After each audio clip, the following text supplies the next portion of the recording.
and TeD going for some creeping here, unaware that the Blade Master is nearby. But I imagine TeD will dust. He's dust happy sort of.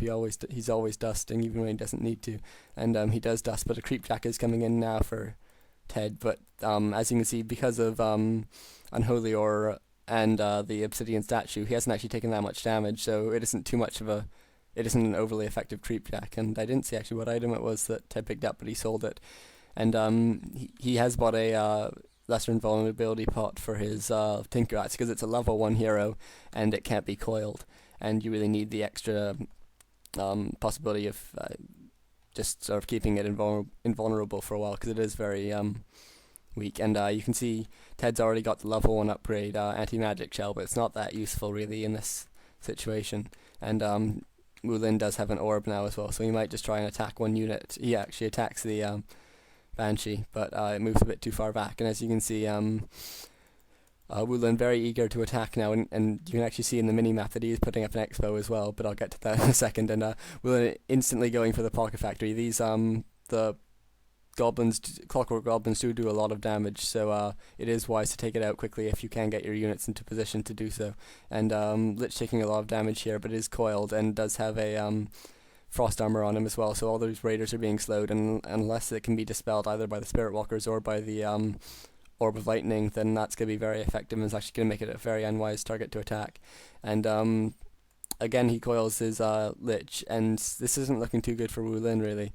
He has units all over the place just running away, and although he is microing them out, it means that TeD just has such a large central army here with such large focusing firepower that he can really do a lot of damage. And I'm not sure whether the Shadow Hunter was the best choice in this situation for Wulin. The Tauren Chieftain tends to work quite well if you think your opponent might go Banshees, and TeD does often go Banshees, especially on Twisted Meadows, because I've actually seen him do it before, and he's actually gone to these camps and stolen one of the Ogre Magi, and then just cast Bloodlust on his either Lich or Fiends, and just do so much damage with them. And I think it's just generally a good map for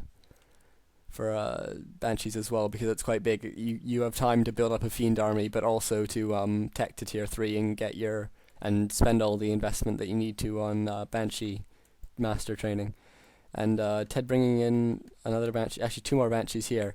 It's quite risky of him actually to do this, because if Wulin was coming in or was hanging around outside, he would have gotten the kill on that. And TeD actually going into low upkeep now, immediately going from 49 to 56 food, whereas Wulin's staying at 45, and that expansion did get cancelled of his.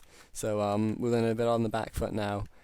His shop being taken down, the Blade Master might be coming in just to buy a couple items before it's gone down, but no, it looks like he's just sticking around. He doesn't bother to buy any items, which I think might have been a mistake, because if he had sold a circlet or something, a salve might have proved better in the long run.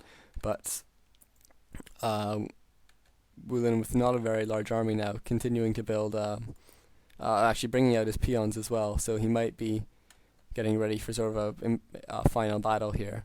And you can see a very nice placement of Pocket Factory there. It's going to block off a lot of Wulin's army. And Tinker as well with extra armor is going to be a nice tank there. And Blade Master is in the back trying to beat down on this Fiend, but I imagine he'll just get coiled eventually. And as you can see, almost all of Wulin's units are cursed. I don't think he's actually used Possession once, but the Master Training does give him so much extra mana, as combined with the Obsidian Statue that he puts on mana. It's just such a cheap spell to cast that he can get curse on almost every unit. And then once he has curse on them, he can just use Possession on sort of high hit points raiders and Kodos if they're around, because those are really the ones you want. You want to be able to ensnare, and you want to be able to devour the units. And Wulin actually building another Voodoo Lounge. I think he's regretting not buying anything now, but TeD just sort of picking off the last of Wulin's units now, and Wulin has microed a lot of them back, but without any way of healing them really, apart from the sort of expensive and infrequent Shadow Hunter. There's not really much he can do at this point, and TeD just sticking about really, and trying to take down this bestiary, which I'm not sure if he wouldn't be better to take out the Voodoo Lounge before it finishes. Maybe he can actually take out both. Actually, yeah, I think he can. That's could be quite nice for him. And as you can see, TeD's gone for 0/0 upgrades on his fiends. This is because you have better things to spend your resources on. When you're just going for fiends and statues, maybe with destroyers later, it is quite clever to go for all the upgrades, or at least attack upgrades. And but whereas it's not very effective or it's not the best use of your money in this situation. And TeD's actually still on one raider, and I'm sure we'll see him ensnare something in a second, just for the fun of it. Really, it's a lot of fun when you're playing undead to have ensnare, because you can coil Nova and then ensnare, and then that gives you a bit more time just for your cooldowns to come up, and you can kill something. You can kill a hero or something that you almost managed to kill before. And Lich level 3, Death Knight level 4, Tinker level 2, almost level 3. And you'll notice he hasn't gone for pocket rockets. He's gone for his engineering upgrade, and I think that's a fairly good choice, because you want the extra move speed when you're playing against Blade Master. And okay, well, that's it. I hope you enjoyed it.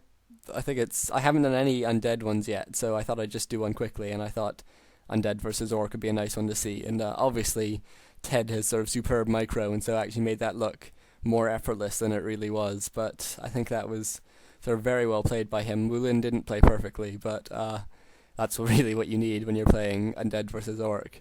And okay, well, I hope you've enjoyed it. Feel free to comment below, or rate this, or subscribe. And I've been Champes. Thank you very much.